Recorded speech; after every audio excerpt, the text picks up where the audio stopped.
di depan kita. Yang kita sayangin, yang kita banggakan, yang kita harapkan. Calon presiden kita, Anies Baswedan. Di sebelah beliau, kita mempunyai juga harapan yang sama sebagai sepasang mempelai. Siapa dia? Muhaimin Iskandar. Ketika KPU mulai membuka pendaftaran calon presiden dan wakil presidennya, insya Allah pasangan yang pertama mendaftarkan adalah pasangan yang kita miliki hari ini. Bakal capres dari Koalisi Perubahan Anies Baswedan dan Ketua Umum PKB Muhaimin Iskandar resmi dideklarasikan sebagai pasangan bakal capres dan bakal cawapres untuk Pilpres 2024. Anies Muhaimin menjadi pasangan capres-cawapres pertama yang dideklarasikan jelang Pilpres 2024. Anies Baswedan memuji rekam jejak panjang Muhaimin saat deklarasi di Surabaya, Jawa Timur. Mulai dari di Jogja aktivis PMI, ketua PMI, KNPI, LKIS, DPR, wakil ketua DPR, menteri, wakil ketua MPR. Posisi apa lagi yang belum pernah didudukinya?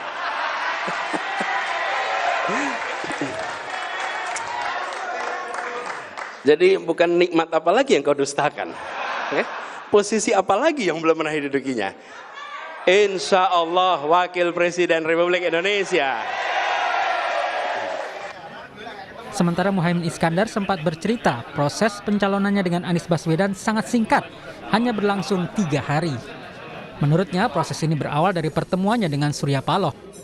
Dalam pertemuan singkat itu, Muhaimin ditawari untuk menjadi pendamping Anies. Itulah akhirnya dalam waktu hanya 3 hari, seluruh pengurus bergerak kepada para ulama, para kiai, para senior, para seluruh yang terkait dengan pimpinan-pimpinan kita. Dan alhamdulillah, dalam waktu singkat mendapat jawaban yang lengkap dari semua ulama-ulama kita, semua istikharahnya, semua gagasannya, semua pertimbangannya, semua menyatakan restu dan dukungan atas pasangan Mas Anies dengan saya. Alhamdulillah akhirnya tekad bulat, 3 kali rapat pleno, di Jakarta 2 kali, di Surabaya lengkap dengan seluruh stakeholders, pleno gabungan, bulat tekad dan alhamdulillah memerintahkan kepada saya untuk menerima berpasangan dengan sahabat lama saya, Mas Anies Baswedan. Di hari yang sama, Partai Gerindra yang sebelumnya berkoalisi dengan PKB mendapat dukungan dari Partai Gelora. Ketua Umum Partai Gerindra, Prabowo Subianto membantah dukungan ini sebagai penghibur karena ditinggal PKB. Pelipu lara, demokrasi itu tidak ada lara-laraan. Nggak ada lara-laraan. Demokrasi adalah suatu proses. Diskusi, bertemu, kadang-kadang berpisah, ya. Santai aja, kita berbuat yang baik untuk rakyat. Rakyat yang menilai. Rakyat menilai setiap perbuatan, setiap ucapan, dan rakyat tidak bodoh. Sementara Ketua Majelis Tinggi Partai Demokrat Susilo Bambang Yudhoyono merasa dikhianati Anies Baswedan dan Partai Nasdem setelah Anies memilih Muhaimin Iskandar sebagai cawapres. SBY mengatakan Demokrat terkena prank oleh musang berbulu domba. Ini Demokrat kena prank dari musang berbulu domba. Terus saya kok ingat musang berbulu domba. Ini kan peribahasa yang lama ini. Ingat saya kira waktu kita sekolah di SD, SMP, pernah belajar banyak sekali peribahasa. Tapi musang berbulu domba itu di depan bersikap baik, manis, lembut, penuh persahabatan. Tapi di balik itu kalau kita lemah dan lengah, ini lengah ini, kita akan dicaplok dan dimakan sampai habis. Dengan deklarasi ini, maka pasangan Anies Muhaimin didukung oleh Nasdem yang memiliki 9,05% suara, PKB dengan suara 9,69% dan PKS 8,21%. Total suara mencapai 26,95%. Dalam jajak pendapat Lembaga Survei Indonesia LSI yang digelar 3 hingga 9 Agustus 2023, mensurvei bacawa pres yang dianggap paling pantas untuk Anies Baswedan. Ketua Umum Partai Demokrat Agus Harimurti Yudhoyono memiliki elektabilitas 22%, Sedangkan Muhaimin Iskandar elektabilitasnya 2,6%. Sementara survei Litbang Kompas 27 Juli hingga 7 Agustus 2023 menunjukkan elektabilitas bacawa pres sejumlah tokoh. Ridwan Kamil memiliki elektabilitas 8,4%, Sandiaga Uno 8,2%, Erick Thohir 8%, AHY 5,1% dan Muhaimin Iskandar 0,4%. Deklarasi pasangan Anies Baswedan Muhaimin Iskandar menjadi awal dari peta persaingan menuju Pilpres 2024. KPU akan membuka pendaftaran pasangan Capres-Cawapres pada 19 Oktober hingga 25 November 2023. Tim Liputan Kompas TV. Pasangan Anies Baswedan dan Muhaimin Iskandar resmi dideklarasikan sebagai baca pres dan bacawa pres yang diusung Partai Nasdem dan PKB. Apa langkah yang akan diambil PKB setelah deklarasi ini dan bagaimana tanggapan dari Demokrat yang sebelumnya mendukung Anies Baswedan? Lalu Partai Gerindra yang sebelumnya juga berkoalisi dengan PKB. Apakah ada kemungkinan Gerindra menggandeng Partai Demokrat? Kami membahasnya bersama dengan Wakil Direktur Pemenangan PKB Ahmad Imam Syukri, ada juru bicara tim pemenangan Prabowo Subianto Andre Rosiade, serta politisi Partai Demokrat Janssen Sittindaun. Selamat malam semuanya. Selamat malam, Cindy. Selamat malam, Cindy. Malam, Bang Iman. Pak Imam, Malam, Pak Andre. Malam. pembahasan untuk menjadikan Muhaimin Iskandar sebagai bacawa pres Anies Baswedan hanya butuh 3 hari. Apa sebenarnya pertimbangan? Apakah yang penting bacawa pres kemudian akhirnya diterima pinangan itu? Pertimbangannya sebenarnya matang ya. Pertama, kita sudah melakukan koalisi dengan Gerindra itu 1 tahun lebih berapa hari. Dan memang komitmen Sentul itu memang cawapres itu ditentukan oleh Caimin atau Caimin yang menunjuk dirinya sendiri. Itu diperkuat juga dengan pertemuan-pertemuan di Jawa Timur, di Sidoarjo, saya ingat di Jawa Tengah, di rumah Ibu Susup juga. Disampaikan oleh Pak Prabowo demikian. Nah cuman belakangan kita melihat memang kita menghormati dan menghargai pilihan Pak Prabowo dan Gerindra. Belum ada kejelasan soal status ya apa Caimin sebagai cawapres. Pas acara Harlah PAN kemarin itu juga sempat kaget, kami juga kaget. Perubahan nama itu tidak melibatkan Gus Muhaimin. Berarti kan otomatis KIR bubar gitu. Nah proses itulah keesokan harinya kemudian bertemu dengan Pak Surya Paloh, kaget juga kita. Pak Surya Paloh langsung nantangin, kalau kamu mau detik ini saja, jika kita deal gitu. Nah, Caimin nggak berani menjanjikan karena harus koordinasi dengan para kiai yang mendukung beliau, para seluruh pengurus PKB karena ini berkaitan dengan keputusan penting. Jadi pertimbangannya karena ditawari menjadi bacawa pres begitu ya, kemudian langsung diterima. Iya, kita beda pertimbangan para kiai yang karena Pak Prabowo menyampaikan itu di beberapa forum di Jawa Timur, Jawa Tengah soal cawapres itu. Baik, Bung Andre, yang dekat selama 1 tahun lebih, pacaran 1 tahun lebih kalah dengan yang PDKT selama 3 hari. Gimana tanggapan Gerindra dan Prabowo dengan deklarasi Anies Muhaimin ini? Pada prinsipnya kami tentu menghormati apapun keputusan PKB ya. Tentu kami ucapkan selamat berjuang, serta tentu kami mengajak saudara kami PKB untuk terus bersama-sama menjaga iklim pemilu ini tetap kondusif, aman, damai, dan juga riang dan gembira. Sehingga masyarakat betul-betul bisa mendapatkan pemimpin terbaik nanti di Pilpres 2024 nanti. Itu yang pertama. Yang kedua, tapi tentu kami ingin menegaskan bahwa kami selalu setia terhadap perjanjian koalisi bersama PKB. Dan itu juga disampaikan oleh Gus Jazil tadi sesaat sebelum deklarasi bahwa selama 12 bulan bekerja sama dengan Gerindra tidak pernah mengkhianati piagam kerjasama. Gerindra kecewa dengan sikap dari PKB dan Muhaimin Iskandar yang keluar dari koalisi bergabung dengan Anies Baswedan? Tadi sudah saya sampaikan, kami menghormati pilihan PKB dan kami ucapkan selamat berjuang. Semoga sukses di tempat barunya, tapi kami meyakini jodoh pasti bertemu. PKB tetap akan bersama kami. Ini kan kontestasi masih panjang. Anda yakin itu PKB akan kembali bergabung bersama Gerindra? Itu disampaikan oleh Pak Prabowo dalam deklarasi hari ini, yang waktu Pak Prabowo menerima deklarasi Gelora, bahkan Pak Prabowo meneriakkan hidup PKB gitu. waktu deklarasi kemarin. Jadi menurut saya itu hal yang biasa dalam demokrasi, dalam politik. Kadang kita ditinggalkan, ya Baik. karena diskusi belum selesai, itu hal yang wajar. Oke, Kita Bung Andre. hormati Sebelum rakyat, saya ke biarkan rakyat yang Ya. mencerna. Baik, sebelum Biarkan saya ke Bung masyarakat. Jansen, saya ingin mengkonfirmasi kepada Pak Imam, PKB pasti akan kembali. Mungkinkah akan kembali CLBK dengan Gerindra? Ya, semua kemungkinan bisa terjadi. Semakin bisa kembali misalnya pada putaran kedua kita balik, semua bisa terjadi. Tapi prinsipnya kita komit terhadap apa yang kita kerjasamakan bersama Pak Nasdem. Baik, oke. Bung Jansen, Gimana akhirnya Partai Demokrat setelah keluar dari koalisi perubahan? Pertama, tentu kita ucapkan selamat ya. Namanya ada yang sudah kawin begitu, sudah dideklarasikan ya. Walaupun masih bawah tangan, karena kan resminya nanti KUA-nya, KPU-nya baru buka 1,5 bulan lagi kan begitu ya. Selamat kepada Mas Anies dan Caimin begitu. Terima kasih, Bro. Namun dari sudut pandang koalisi perubahan dulu begitu ya. Karena kami kan sudah memutuskan secara resmi melalui forum rapat Majelis Tinggi Partai kemarin keluar dari koalisi perubahan dan mencabut dukungan kepada Mas Anies ya. Sudah confirm ya keluar dari koalisi Iya, perubahan ya? Persis.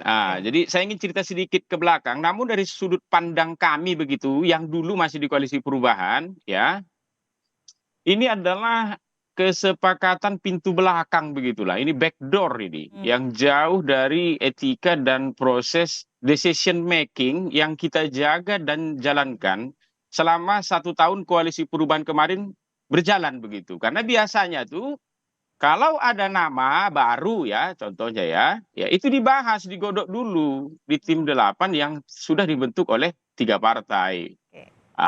Jadi tidak ada sama sekali. Jadi ini tadi kan Mas Iman juga sudah nyampaikan, termasuk informasi yang kami dapatkan, kemudian kami kirimkan rilisnya begitu beberapa hari lalu juga kan begitu. Jadi tiba-tiba ada perubahan yang sangat fundamental dan mengejutkan begitu. Pada Selasa malam 29 Agustus kemarin di Nasdem Tower secara sepihak begitu ya, Ketua Umum Partai Nasdem Pak Surya Paloh tiba-tiba menetapkan Pak Muhaimin Iskandar sebagai cawapres Mas Anies itu loh, tanpa sepengetahuan Partai Demokrat dan PKS. Dan malam itu juga Mas Anies dipanggil itu untuk menerima keputusan itu. Jadi padahal koalisi ini kan sudah berjalan lama sekali. Jadi ini bukan sekedar soal nama yang dipilih saja, tetapi lebih jauh lagi soal proses sampai lahirnya pilihan itu. Kalau mau dibuka begitu ya, karena kan cerita sejarah penting untuk disampaikan ke publik ya. Mas Anies ini 6-7 kali itu. Dari yang lisan sampai tertulis tanggal 25 Agustus kemarin dalam bentuk surat tuh meminang Mas Ahaye menjadi wakilnya. 6-7 kali ya. Iya. 6, bahkan di tanggal 14 Juni begitu, karena ini soal tempus, ini penting begitu ya. 14 Juni itu ya, Mas Anies itu sudah memilih lagi Mas Ahaye, menyampaikan Mas Ahaye jadi wakil saya lah. Kalau mundur sedikit ke belakang 12 Juni, Mas Anies sampai bawa-bawa ibunya begitu, termasuk guru spiritualnya. Mas, ibu saya, guru spiritual saya menyatakan agar saya segera berpasangan dengan jenengan begitu, selaku cawapres saya. Kalau mundur lagi ke Januari, beliau mengatakan, Mas, mari kita sama-sama menjemput takdir begitu. Jadi apa kata-kata ini tidak bisa lagi dipegang. Nah, kalau kata-kata tidak bisa dipegang, ada lagi bukti suratnya, tertulisnya begitu. Apa itu juga nggak bisa dipegang. Ini penting untuk publik tahu. Karena kita ini kan mau pilih calon presiden. Tentu seluruh apa yang dia lakukan begitu, ya tindak tanduknya begitu, konsistensinya ketika bicara tuh, ya kalau ada faktanya kita sampaikan. Bung Jansen, jadi sudah keluar dari koalisi perubahan, menutup buku dengan koalisi perubahan dan Anies Baswedan, kemana kemudian Partai Demokrat akan melangkah? Sebagaimana hasil keputusan rapat Majelis Tinggi Partai Demokrat kemarin begitu, kita ini kan baru menyelesaikan dalam tanda kutip ini proses perceraian dengan pasangan kita yang lama toh. Masih tahapannya masih di fase itu. Ya, jadi ini kan masih masa idah nih, masa tiba-tiba kita mau kawin dengan yang lain begitu. Waktunya tadi sudah mulai mepet loh. Tadi Andre menawari itu dia. Kemarin Pak Prabowo juga kan ke Cikeas ke Pacitan juga, itu dia. Kalau Mas Anies itu ketemu Pak SBY 4 kali kan, selagi saya ingat nih, itu dia. Ya, Diterima dengan baik di Cikeas, diterima dengan baik di Malang, ke Pacitan gitu-gitu. Jadi kalau kembali lagi tadi ini kemana Demokrat, kami belum memutuskan begitu dia. Tetapi tentu seluruh opsi sekarang kan terbuka di atas meja Demokrat, dan itu adalah kembali kewenangan Majelis Tinggi Bung Partai Andre, untuk memutuskan. Gerindra akan merangkul Partai Demokrat? Ya, jadi tadi saya ingin ada yang lupa tadi. Jadi bahwa jelas tadi kami sudah menghormati, yang jelas kami tidak pernah mengkhianati dan meninggalkan kaum seperjuangan. Nah, itu lupa saya sampaikan tadi. Yang kedua, soal Demokrat, tentu kami berharap ya sesuai dengan harapan Pak Prabowo bahwa membangun Indonesia ini harus dilakukan secara bersama-sama dengan semangat gotong royong. Tentu kami berharap seluruh kekuatan politik bisa bergabung bersama Pak Prabowo agar apa? Agar kita bersama-sama membangun Indonesia. Dan itu sudah dilakukan, komunikasi Pak Prabowo sangat menghormati Pak SBY, beliau sudah bertemu dengan Pak SBY di Pacitan, bahkan kami rombongan besar DPP Partai Gerindra sudah datang mengunjungi silaturahim ke DPP Partai Demokrat. Waktu itu saya bertemu sahabat saya, Saudara Jansen Sitindaun. Saya punya keyakinan, dari dulu saya sampaikan kepada sahabat saya Jansen Sitindaun ini. Dari tahun lalu, mungkin Jansen. Jadi menurut Anda Demokrat akan lebih dekat ke Gerindra dibandingkan ke PDI Perjuangan? Kami berharap tentunya, ya tentu Demokrat bersama-sama kami datang ke KPU mengantarkan dan mendaftarkan Pak Prabowo sebagai calon presiden 2024. Tapi sekali lagi itu kan kewenangan Majelis Tinggi Partai Demokrat. Tapi tentu Gerindra kami akan berkomunikasi dengan Bang Jansen, bertemu dengan seluruh pimpinan Partai Demokrat. Tapi sekali lagi seperti disampaikan Bang Jansen tadi, Herzaki sudah menyampaikan ada masa healing. Kalau Bang Jansen ada menyampaikan masa idah, tentu kita akan hormati. Tapi sekali lagi Pak Prabowo tentu berharap, kami semua tentu berharap Partai Demokrat bisa bersama-sama bergotong royong membangun Indonesia bersama Pak Prabowo Subianto. Langkah Demokrat dan langkah dari Gerindra tentu masih ditunggu, yang sama-sama ditinggalkan oleh Anies Baswedan dan ditinggalkan oleh PKB atau Muhaimin Iskandar. Tapi dari PKB, langkah selanjutnya bagaimana? Kita lihat elektabilitas dari Gus Muhaimin Iskandar dibandingkan dengan bacawa pres potensial lainnya, angkanya jauh tertinggal, bahkan bersama dengan AHY pun terpautnya jauh dari beberapa hasil survei. Apa yang akan dilakukan oleh PKB untuk Gus Imin ini bisa membantu kemenangan Anies Baswedan di Pilpres nanti dari sisi elektabilitas? Baik Mbak, jadi perlu dicatat bahwa pertarungan Pilpres ini pertarungan di Jawa Timur. Karena masing-masing capres itu tidak terlalu dominan di Jawa Timur. Nah karena itu PKB dan Caimin representasi Jawa Timur, basis konstituennya NU, para kiai juga mendukung.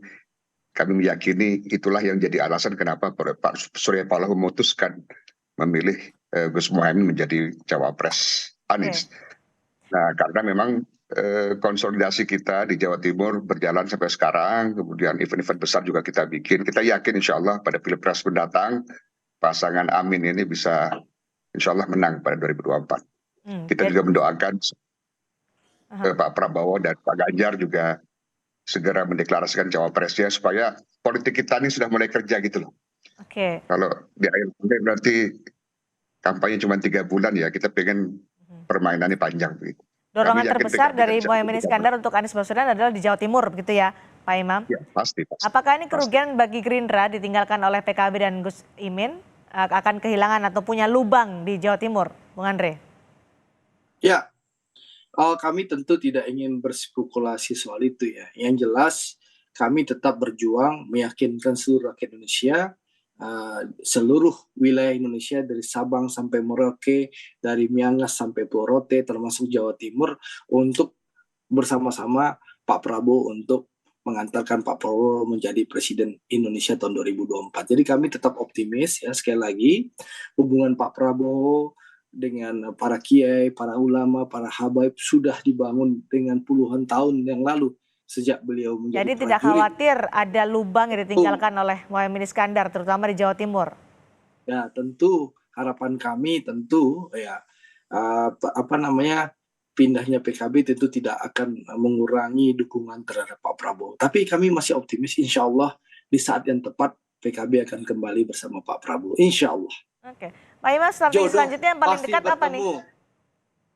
Ya tentu kita tim gabungan ya, kita bikin tim Pilpres masing-masing perwakilan Pak Anies, Nasdem dan PKB, kita akan melakukan rapat maraton. PKS nggak diajak, ini. Pak Imam?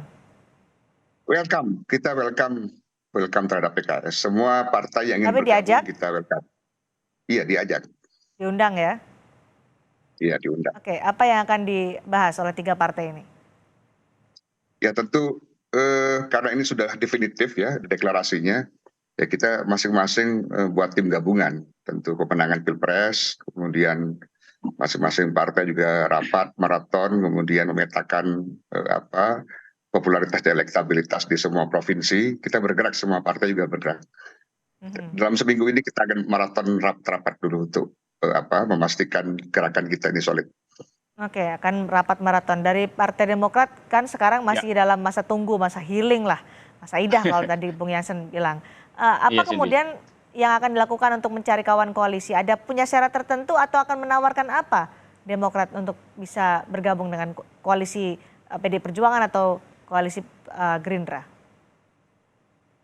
Kalau soal koalisi ini begitu, ya, kami berkomunikasi sesungguhnya dengan seluruh partai, itu dia. Termasuk ya, inilah bukti konsistensi Partai Demokrat, Pak SBY dan Mas AHY ketika kami masih ada di dalam koalisi perubahan mendukung Mas Anies, menolak seluruh godaan itu. Dan setiap pertemuannya kami buat terbuka.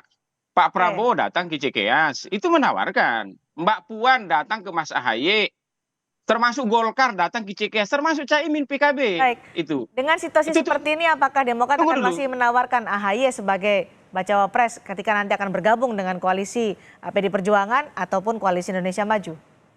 Persis, nanti saya masuk ke sana, itu dia. Kami menolak semua itu secara lantang dan kami sampaikan ke publik. Jadi tidak ada pakai pintu belakang. Jadi etika di Partai Demokrat ini sangat dijaga begitulah. Kejujuran itu sangat dijaga. Itu. Jadi ini penting ini. Namun sekali lagi kalau kamu tanya begitu, kemana arah Partai Demokrat, ya, Majelis Tinggi Partai kemarin sudah memutuskan untuk seluruh kader, ya, jangan dulu bicara kita mau kemana begitu. Karena semua opsi terbuka ini sekarang di atas meja, itu dia. Kalau mau bicara elektabilitas begitu, kemarinlah misalnya survei LSI itu, nanti silakan cek. Kalau untuk di Mas Anies, ya, cawapres nomor satunya itu, peringkat satunya itu adalah Mas AHY. Kalau di Pak Prabowo nomor 2-nya malahan Mas AHY. Kalau di tempat Pak Ganjar nomor 4 Mas AHY begitu. Jadi Mas AHY ketua umum kami ini bukan tanpa elektabilitas. Belum lagi kan punya partai begitu. Jadi tapi sekali lagi Ganjar melalui nomor forum 4, ini, Prabowo nomor 2, berat ke Prabowo nih. Aku 1 menit dulu. Sekali lagi melalui forum ini ya, biar publik di luar sana juga punya pegangan begitu. Kita politisi ini omongan kita lah ya, yang dicatat orang begitu dia. Jadi untuk seluruh kader Partai Demokrat di luar sana, ya, tetap tenang. Partai akan memutuskan yang terbaik. Penting teman-teman selama 1 tahun kita di dalam koalisi perubahan ini sudah berbuat yang terbaik untuk Mas Anies. Itu dia, mulai di awal-awal dulu kita membackup beliau ketika dicari-cari salah hukum jadi Formula E. Membela serangan di medsos, media mainstream. Mengamplifikasi gagasan beliau ke publik. Mengawal membuatkan acara beliau di daerah begitu, menerima beliau dengan sangat hangat di PP Demokrat, bawa keluarganya lagi, anak istrinya di Cikeas, di Pacitan begitu. Kita menolak seluruh godaan yang datang. Itu dia. Jadi penting kita tidak pernah tercatat salah dalam sejarah, itu yang paling penting untuk politisi begitu. Karena itu dia. Apapun hasilnya, hari ini mungkin publik melihat kalah main Demokrat katanya, nggak apa-apa. Penting kami tidak tercatat salah dalam sejarah. Jadi sekarang masa tenang dulu ya untuk Demokrat. Bung Andre terakhir, kalau nanti Demokrat bergabung dengan koalisi Indonesia Maju, apakah ini akan mempersulit lagi Prabowo Subianto untuk menentukan siapa bacawa presnya, karena dibawa juga AHY sebagai bacawa pres? Ya, sekali lagi saya ingin menyampaikan bahwa pemilihan calon wakil presidennya Pak Prabowo nanti akan dilakukan dengan cara musyawarah untuk mufakat dari para ketua umum pendukung Pak Prabowo. Insya Allah kami meyakini seluruh ketua umum partai pendukung Pak Prabowo Merah Putih, dan kita akan mengambil cara musyawarah untuk mufakat sesuai dengan kearifan bangsa Indonesia. Oke. Itulah caranya. Kalau Demokrat nanti bergabung, ya tentu nanti Pak Prabowo, Pak Erlangga, Bang Zulhas, Prof. Yusri, Pak Anies Mata, lalu Mas AHY bersama-sama bermusyawarah. Inilah godaan Andre nih. Untuk ambil keputusan gitu loh. Jadi tidak ada pintu belakang itu. Oke. Dijanjikan untuk Partai Demokrat itu ya. Ada yang mau Padahal tancap gas. Jansen itu sudah saya kasih informasi dulu untuk berhati-hati gitu loh. Tidak belajar Partai Gerindra Jansen itu. Baik, ada yang mau tancap gas PKB, Anies Muhaimin, ada yang sedang menunggu Partai Gerindra, ada yang harus masa tenang dulu Partai Demokrat yang akan diambil. Terima kasih Bung Jansen, Bung Andre dan juga Pak Imam sudah bergabung bersama kami. Terima kasih. Terima kasih. Selamat malam.